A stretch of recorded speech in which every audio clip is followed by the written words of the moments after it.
જય શ્રી કૃષ્ણ। મનને સદા સર્વકારે પોતાના ઇષ્ટમાં સમર્પિત રાખવું અને તેનું સ્મરણ રાખવું તે જ સાચો ભક્તિ યોગ છે। અને યોગમાંથી મન ચલિત ના થાય તેવા પ્રકારનો આહાર વિહાર રાખવો તે જ સાચો ઉપવાસ છે।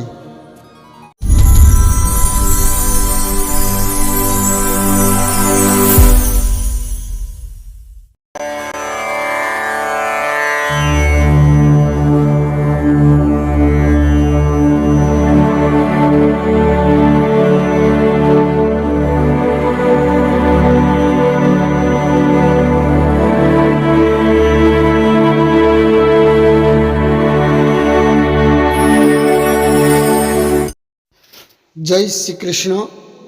વાલા સજ્જનો, આપણે ગયા પ્રકરણમાં ધ્યાન માટેની 3 શરતો જોઈ। એક તો સંસારમાંથી મન હટી જવું જોઈએ, એ સંસારનો મોહ, સંસારની આસક્તિ ઘટી જવી જોઈએ, અને વૈરાગ્ય સંસાર પ્રત્યે થવું જોઈએ, તો ઈશ્વર પ્રત્યે મન લાગે। બીજું, ધ્યાનની જીવનમાં અત્યંત આવશ્યકતા લાવવી જોઈએ। જેમ નાહવું, ધોવું, સફાઈ કરવી શરીરની જરૂરી છે, એટલી જ મનની સફાઈ માટે ધ્યાન જરૂરી છે।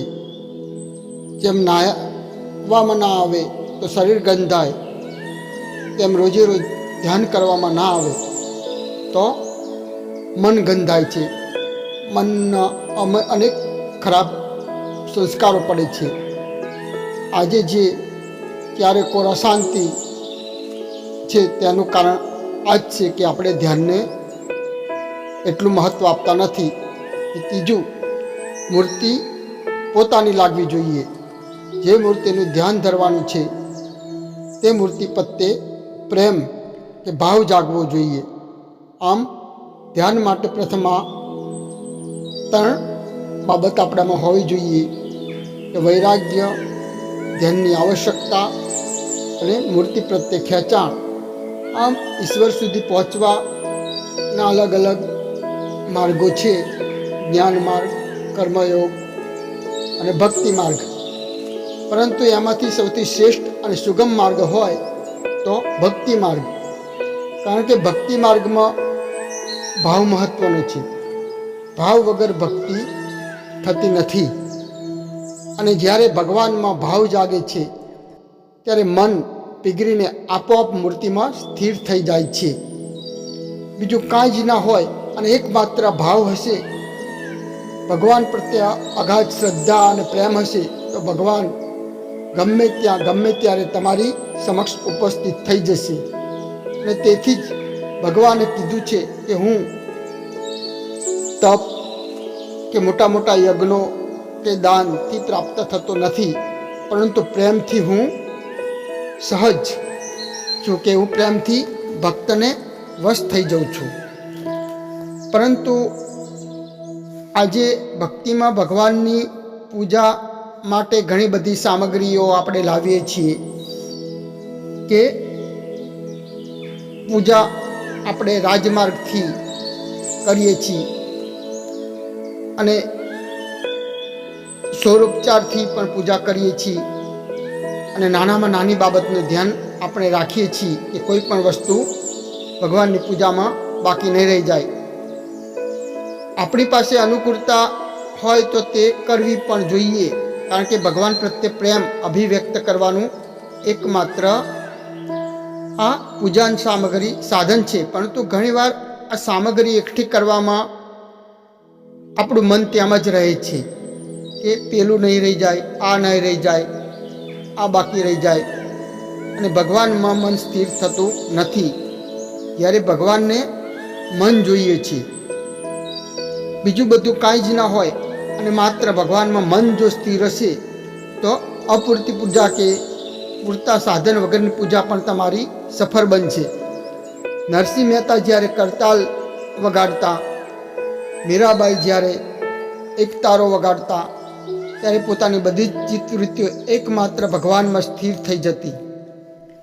ને બહાર ગમે તેવી ઉપાધિ હોય, આંગણે સંતો જમવા આવ્યા હોય, ઘરમાં કંઈ સામગ્રી ના હોય, કે કુંવરબાઈનું મામેરું ભરવાનું હોય, પરંતુ બધી જ ચિંતા ઉપાધિ મૂકીને જ્યારે નરસિંહ મહેતા કરતાલ હાથમાં લેતા ત્યારે બધું જ ભૂલી જતા અને કિસ્સામાં એક ફદ્યું પણ ના હોય, પણ જ્યારે ભગવાનને કરતાલ વગાડી બોલાવતા ત્યારે નિશ્ચિત થઈ જતા અને અતૂટ શ્રદ્ધા અને વિશ્વાસ તેમને ભગવાનના ધ્યાનમાં ભગવાન સાથે જોડી દેતી અને તેમનો આ ભાવ ભગવાનને વૈકુંઠમાંથી દોડીને આવવા મજબૂર કરી દેતી. જ્યારે માં ગમે તેવી ઉપાધિમાં હોય, કામમાં હોય, પરંતુ જેઓ પોતાના બાળકના રડવાનો અવાજ સાંભળે ત્યારે બધી ઉપાધિઓ કે કામ છોડી પોતાના બાળકને પાસે દોડી જતી અને તેને ઉપાડી લેતી. જ્યાં સુધી પોતાનું બાળક શાંત નથી થતું ત્યાં સુધી બધું કામ છોડીને તેને શાંત અને પ્રસન્ન કરવા લાગી જાય છે. આમ ભક્ત અને ભગવાનના મન એકબીજાની સાથે મળેલા હોય છે અને તેથી જ મારા વહાલાએ શ્રીમદ ભાગવદ્ ગીતામાં કીધું છે કે હું ભક્તમાં અને ભક્ત મારામાં વસે છે. પરંતુ આ બધું ત્યારે શક્ય બને છે ભગવાન પ્રત્યે અનન્ય પ્રેમ જાગે, ભગવાનનો પ્રેમ ઓળખીએ. જગતની તમામ વસ્તુઓ સંબંધો કરતાં ભગવાનનો પ્રેમ શ્રેષ્ઠ લાગે. તમે પણ જ્યારે ઉપાધિમાં હોય ત્યારે બધી ઉપાધિ છોડી, ચિંતા છોડી ભાવથી ભગવાનનું સ્મરણ કરી તેમાં નિશ્ચિત થઈ જાઓ, સ્થિર થઈ જાઓ. કોઈ ચિંતા કે વિચાર નહીં, પરંતુ ભગવાનમાં પોતાના ઈષ્ટમાં અતૂટ શ્રદ્ધાથી તેનું સ્મરણ કરતા આવડી જાય તો ભગવાનને તમારી તરફ ધ્યાન આપવું જ પડશે અને દોડીને આવવું જ પડશે. પરંતુ આવા સમયે આપણને ભગવાન કરતાં આપણી કર્તવ્ય ઉપર વિશ્વાસ વધુ હોય છે, ભગવાન પર શ્રદ્ધા હોતી નથી. સમજો કે તમને ખબર પડે કે તમારો દીકરો ગુમ થઈ ગયો, કોઈ ગુંડા ઉપાડી ગયા, તો તમે શું કરશો? દુનિયા ઉથલ પાથલ કરી નાખશો, પોલીસ સ્ટેશન સગાવાલાને કામે લગાડી દેશો, બીજી બધી બાબતોમાં લાગી જશો. એક આસને બેસી બધું જ ઉપાધિ છોડી નિશ્ચિત થઈ ભગવાનનું સ્મરણ કરવા નહીં બેસી જાઓ અને અહીં જ તમારી શ્રદ્ધા કાચી છે. જોકે તમે તમારું કર્તવ્ય કરો તેમાં ના નથી, બધાને જાણ કરો, પરંતુ ભગવાનનું સ્મરણ સતત શ્રદ્ધાથી અંદર ચાલુ રાખવું જોઈએ. તમારી શ્રદ્ધાની પરીક્ષા અહીં જ થાય છે. જો એકવાર મનમાં એ વિચાર દૃઢ થઈ જાય કે આ જગતમાં સર્વ કોઈ કરતા હરતા પ્રભુ સાક્ષી બધું ભગવાન છે, તો તમે બીજા કરતાં ભગવાન પર વધુ દૃઢ થશો. આમ ભક્તિ આમ જુઓ તો એકદમ સરળ છે અને આમ જુઓ તો અઘરામાં અઘરી છે, કારણ કે બધું છોડી, સ્વધર્મ છોડી એકમાત્ર ભગવાનને આધીન થઈ જવાનું છે. જ્યારે દ્રૌપદીના ચીર ખેંચાણા ત્યારે તેને ધૃતરાષ્ટ્ર, ભીષ્મ, પિતામહ, ગુરુ દ્રોણ પાંડવો પાસે રક્ષા માટે માગણી કરી.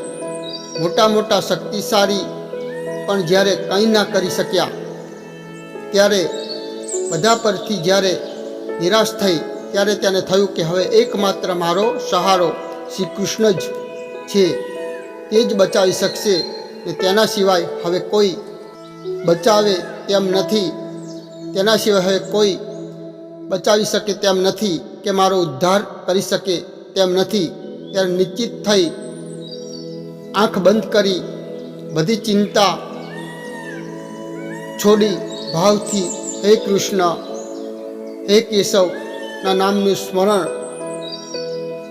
કરતી કૃષ્ણમાં સ્થિર થઈ જાય છે અને તેનામાં આ શ્રદ્ધાથી સ્વયં ભગવાનને દોડીને આવવું પડે છે. આમ વાસ્તવમાં જુઓ તો શ્રી કૃષ્ણ સ્વરૂપે ત્યાં હતા જ નહીં, પરંતુ તેની અંદરનો આત્મા પરમાત્મા કે કૃષ્ણ હતો, તેમાં તે સ્થિર થઈ સ્મરણ કરવા લાગી ત્યારે ભગવાન કૃષ્ણ રૂપે દોડી આવે છે.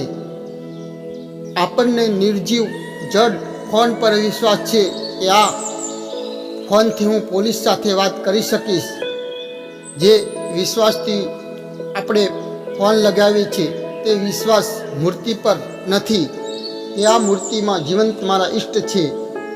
અને તેમ ફોન લગાવતા પોલીસ સ્ટેશને મારો અવાજ પહોંચે છે, તેમ ઈશ્વરનું મૂર્તિમાં ધ્યાન કરવાથી મારો અવાજ પહોંચશે.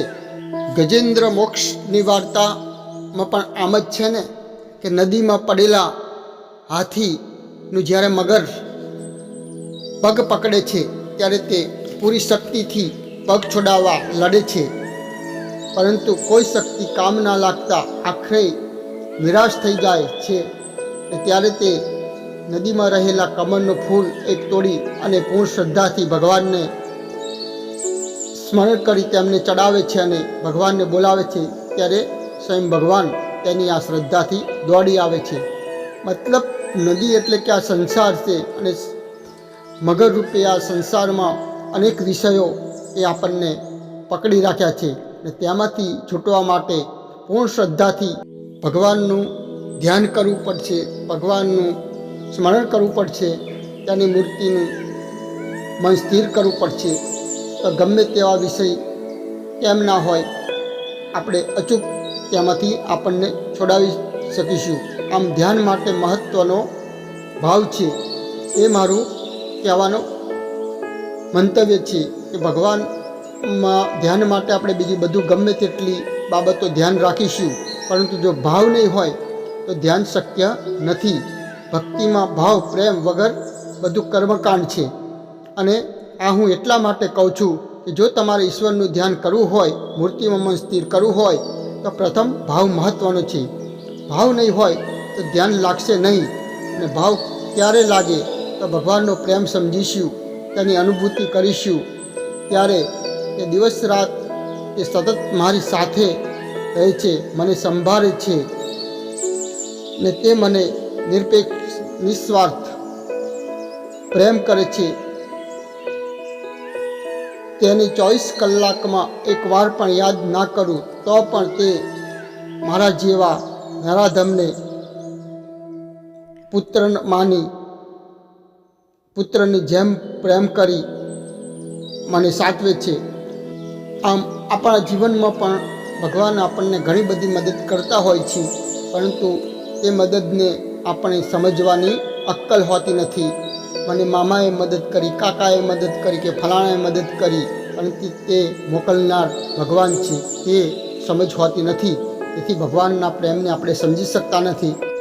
આમ આપણા ઈષ્ટ પ્રત્યે, ભગવાન પ્રત્યે ભાવ જાગશે અને પછી ધ્યાન કરવું નહીં પડે, ધ્યાન લાગી જશે. મીરાબાઈ નરસિંહ મહેતાને ધ્યાન કરવું નહોતું પડતું, તે માટે પ્રયત્ન કરવો નહોતો પડતો, પરંતુ જેવા કરતાલ એક તારો હાથમાં લેતા અને ભજન કરતા સાક્ષાત કૃષ્ણ તેમની સમક્ષ હાજર થતા. આમ ધ્યાનમાં આવો ભાવ જોઈએ. આજે તો ધ્યાનના ક્લાસીસ ચલાવાય છે, પરંતુ ધ્યાનના કરવાથી થતું નથી, તે તો થઈ જાય છે. મીરાબાઈ કે નરસિંહ મહેતા ત્યાં ધ્યાનના ક્લાસીસ કરવા માટે ગયા હતા. આમ આજે તો ક્લાસીસમાં ધ્યાન નહીં, પરંતુ ધ્યાનના નામે હિપ્નોટિઝમ કરવામાં આવે છે. તો મારો કહેવાનો મતલબ કે ધ્યાન માટે સૌથી મહત્ત્વનું અને કોઈ આવશ્યક બાબત જો હોય તો ભાવ છે. ભક્તિમાં ભાવ વગર પરમાત્મામાં મન સ્થિર થશે નહીં. આમ તેથી જ ભગવાન કૃષ્ણે ગીતામાં કહ્યું છે કે જે એક ક્ષણ પણ મને છોડતો નથી, તે હંમેશા મારી સાથે છે અને સૌથી વધુ નજીક છે. આપણી પાસે જ્ઞાન બુદ્ધિ ઓછી હોય તો ચાલશે, પરંતુ શ્રદ્ધા પૂર્ણ હોવી જોઈએ. અને તેથી જ મોટા મોટા વિદ્વાન પંડિતો અને જ્ઞાનીઓ કરતાં અભણ વ્યક્તિને ભગવાન જલ્દી પ્રસન્ન થઈ જાય છે. ગોપીઓને ભગવાન તેથી જ વશ હતા. તો વાલા ભક્તો, મારું કહેવાનું મતલબ કે પૂજનની સામગ્રી, ભગવાનનું ધ્યાન કરવા બેસીએ ત્યારે પૂજનની બીજી બધી સામગ્રી ઓછી હશે કે નહીં હોય તો ચાલશે, પરંતુ સૌથી મહત્ત્વનો અને કિંમતી વસ્તુ હોય ધ્યાન માટે તો અને તે પણ ખાસ મૂર્તિના ધ્યાન માટે, તો તે આપણા ઈષ્ટ પ્રત્યે અતૂટ ભાવ અને શ્રદ્ધા, તો તે સૌથી પહેલી મહત્ત્વની શરત છે. અને બીજી બધી બાબતો ગૌણ છે. તો હવે પછીના ઓડિયોમાં મહત્ત્વનું ધ્યાન જીવનમાં આવ્યા પછી કઈ રીતે ઇષ્ટનું ધ્યાન કરવું જોઈએ તેની આપણે વાત આવતા 11 જ્યારે મળીશું ત્યારે કરીશું. આપ સર્વને મારા પ્રેમથી જય શ્રી કૃષ્ણ. अच्युतं केशवं कृष्णदामोदरम्